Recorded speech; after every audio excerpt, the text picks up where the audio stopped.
Senator Thune, welcome back. Thanks, Brian. Good to be with you. Senator Thune, could you bring us inside? I understand the president asked you to come to the White House yesterday.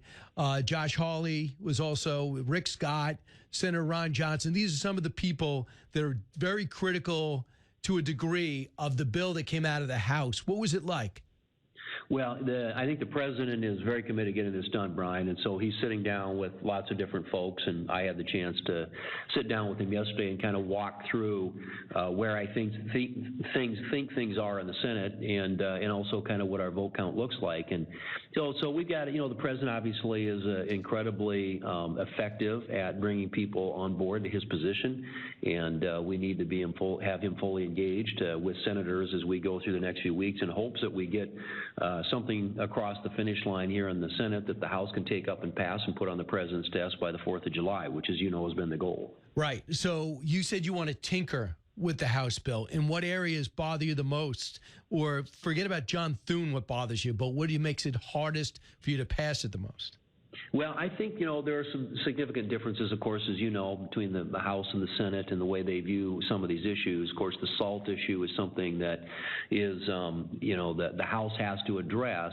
Not an interest necessarily in the Senate. And by the way, for your listeners, that's the deduction for state and local taxes, which is a big issue in some of the, sort of the East Coast, West Coast states, but not so much anywhere else in the country, which is why it's not as big of an issue in the Senate.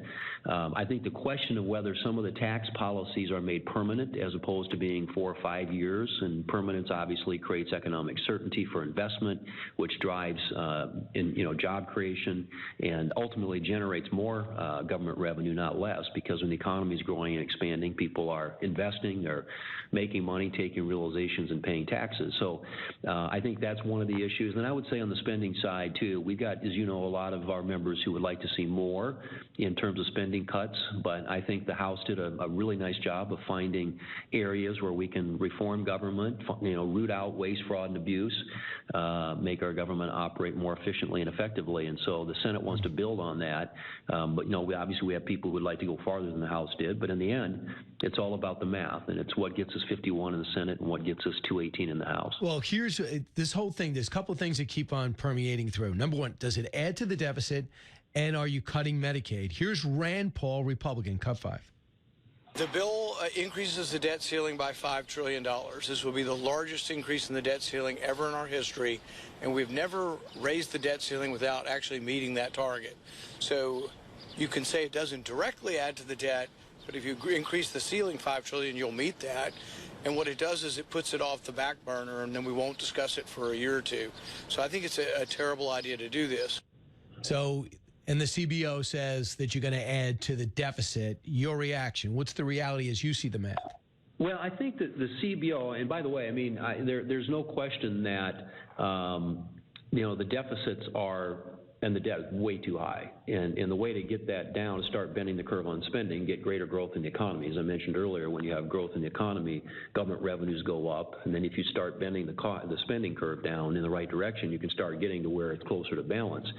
But it's not going to, the question I think that your people want to know is, will it add to the deficit? We are running deficits, and the deficits right now are unacceptably high, but will this lead to higher deficits? The answer to that is no. You're going to get growth in the economy. And when the economy, again, is growing and expanding, you get more government revenue. You add to that the almost a couple $1 trillion in cuts that are in the bill, and you have the most significant reduction in spending and biggest amount of savings in history in this legislation. So, and if you look at CBO, Brian, in the past, they've been, they have a long history of just flat being wrong. Over the past 7 years, when they scored the 2017 Tax Cuts and Jobs Act, and the economy grew 5% more than what they projected. Revenues were $1.5 trillion higher than what they projected in 2017. And when the Democrats passed their so-called Inflation Reduction Act last year, CBO missed the mark on energy provisions by about 400%. I mean, these guys they are notorious for missing on these projections. One thing we do know is when we reduce taxes, cut regulations and have an abundant energy supply in this country, the economy grows and expands, and that's where you start seeing these deficits get a lot smaller by comparison. So Josh Hawley, one of the people, says don't touch Medicaid, but you are looking to touch Medicaid in that no more illegal Medicaid for illegal immigrants, and twice a year, according to the House, you got to be checking eligibility. Are you cutting Medicaid? Well, no. I mean, I think because Ron Johnson wants you to, and Hawley doesn't. And we are strengthening and reforming Medicaid. And I think to both of their points, that's what you want to do. You want people, there are people in this country who need the help. And those are the people that you want. You got pregnant moms and disabled and elderly and people who depend upon Medicaid. But you got a lot of people benefiting from Medicaid today, able-bodied adults. You've got a lot of illegals who are on Medicaid, have been added to the rolls by states around the country. And so I think what we're doing is making sure that Medicaid is there for the people it's designed to be there for, and rooting out the waste, fraud, and abuse from people who are taking advantage of it. But I think in the end, it's about making that Medicaid more effective and more efficient for those who need it.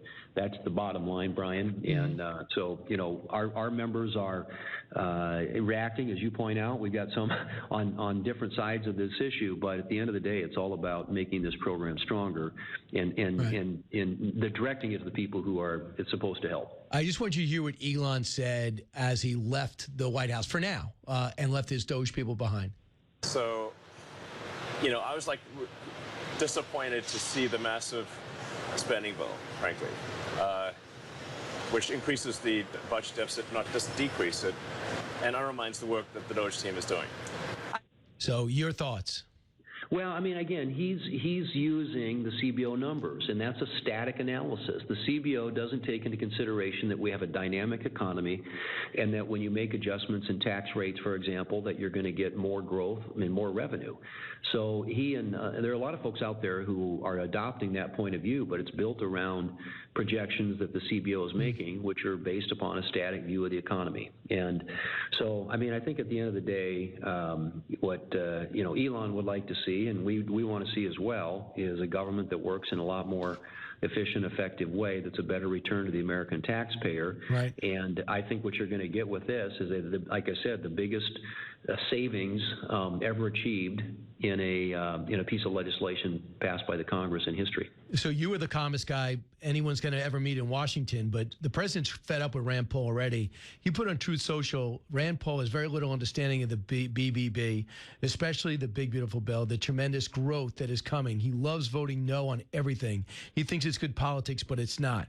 The BBB is a winner.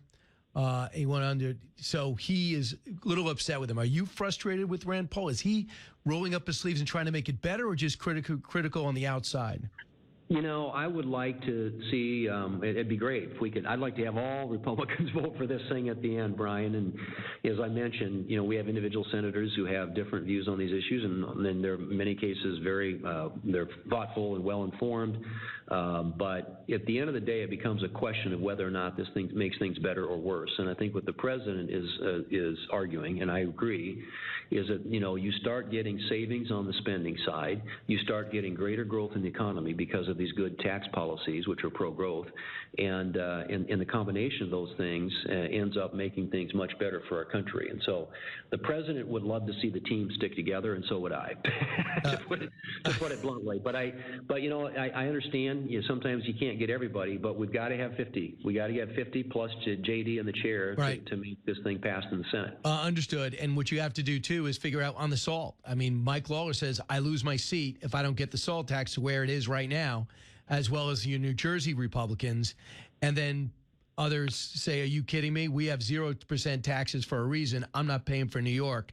So I don't know if there's a happy medium there, if it goes back to the House and then it dies a slow death. These are types of things that you wanted this job, Leader Thune. So yeah. I want to talk about something else that could be working its way through the House, and that's a massive sanctions bill on Russia. Did you talk to the president about that yesterday?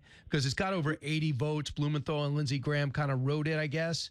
Your thoughts about what's in it, and is the president for it? Well, and we touched on it at the White House yesterday, and the White House is working with our team here on some refinements to it, I think, to make sure that from a technical standpoint it accomplishes what, everybody wants to see accomplished. I think the answer to that, Brian, is the president. We're trying to give him as much space and, room as necessary for him to try and negotiate the best possible outcome and get a peaceful solution in Ukraine.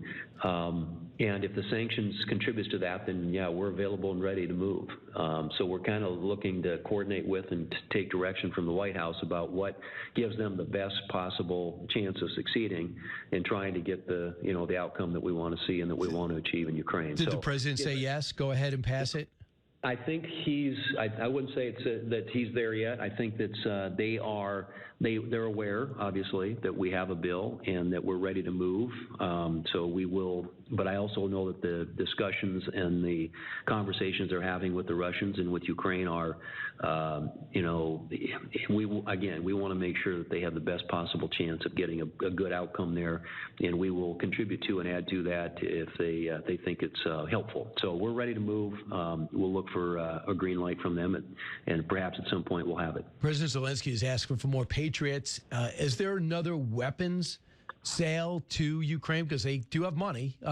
Is there a weapons sale possible, or do you see that as too big a hill to climb? Well, I think that, if we can, sales, I think, are one thing. And I think that we want to do everything we can, along with our NATO allies and everybody around the world who wants to see the Russians, in this invasion of Ukraine dealt with in a way that deters that kind of bad behavior in the future. And so if we can sell weapon systems and the types of, I've always said, training, intelligence, weapons, anything we can do to help support those efforts there, we should do. I think it's in the end, it's in the world and the United States' interest to do so. I think there's a real concern in the country right now about, more American resources, tax dollars going in there. But if the Ukrainians are prepared to buy some of our weapon systems and we've got them and they can use them, then we certainly ought to do that. So, Senator Thune, I understand the U.S. did not get a heads up on Operation Spiderweb that devastated the Russian Air Force, blew up at least 2 bridges, and derailed trains. And it was a brilliant operation by everything I read. It's a year and a half in the year plus in the making. Your thoughts about Operation Spiderweb? Congrats to the Ukrainians. I mean, what a masterpiece. And the fact they were able to pull it off without anybody, for all intents and purposes, almost anybody around the world knowing what was going on, and the effect that it had, the impact, the destructive impact on Russia's war-making capability, I think, is remarkable. I mean, it truly is. You got to give them great credit, and I think what it suggests is the Ukrainians are much better prepared and equipped to defend their country and to fight for their country, men and women, than a lot of times I think the world gives them credit for. Did the president respond to this at all? Because yesterday he was strangely quiet. I know he was busy with you guys and doing a lot of things behind the scenes. Well, I think that, I'm not sure that I saw anything officially come out of the office either, but I think anything that enhances the possibility that we get closer to a peaceful outcome there is good. And it seems to me, at least, that Ukraine making it very clear to the world and to the Russians that there's a lot of fight left in them helps get people to the table. So I'm hoping that in the end it's an advantage for the president, the White House, and his team as they try and negotiate again, a successful and hopefully peaceful solution in Ukraine. Senator, you're going to do a Recisions package of $9.8 billion for PBS, NPR, USAID. Is that expected this week? Well, it's coming. We won't probably get it on the floor of the Senate this week. I think it's headed up here from the White House. I don't think we've received it yet, but the House will act on it first, and they'll probably send it over here. We're going to be very preoccupied over the next few weeks with the big beautiful bill with budget reconciliation. We've got a stable coin, a crypto bill on the floor this week and next, and possibly Russia sanctions, nominations. We've got a very full docket, but we are certainly, as soon as it is available, available and the House acts on it and sends it over here, we will move as quickly as we can. These rescissions bills are ways in which we can find additional savings, largely on the discretionary side of the budget. You know, reconciliation is about the mandatory side, and I know it's a distinction that's lost on people who don't follow this stuff closely, but there are two categories of spending, and rescissions deals with the one category and reconciliation with the other. And we want to make sure that we're moving on all fronts to reduce the size, the scope, and the largesse in our federal government and make it more efficient and more effective. Senator Federman's indication he's fed up with the Democratic Party. Have you actively recruited him for the Republican Party? Well, we've got people who are talking to him.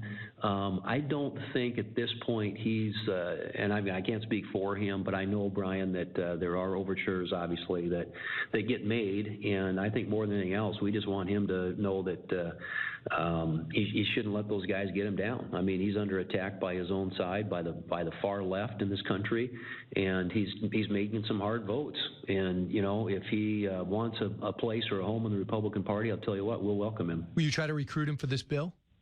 We will we talked to him on a number of bills where we think he might see the world through the lens that we do, as opposed to the far left, the progressive wing of the Democrat Party, which is what's the tail wagging the dog in the Senate these days. And, you know, he's a guy who's shown he can be a voice of reason on some issues like Israel, and obviously make votes that maybe aren't always, that sometimes may be at odds with his leadership, which I think his leadership is completely out of touch. I mean, this is a party in the Senate and in the House and across the country that really doesn't have, they're just right now really floundering. And I think that he understands that. He's articulated that, and I'm hoping that at some point he'll act on it. 10 seconds. July 3rd, are you going to say this bill is passed? That is my hope. So we will see. 51, my friend. All right. That's all you need. Senator John Thune. And, of course, you pass it, then the House got to see if they still like it. Thanks so much, Majority Leader. We really appreciate it. Our audience really appreciates the insight.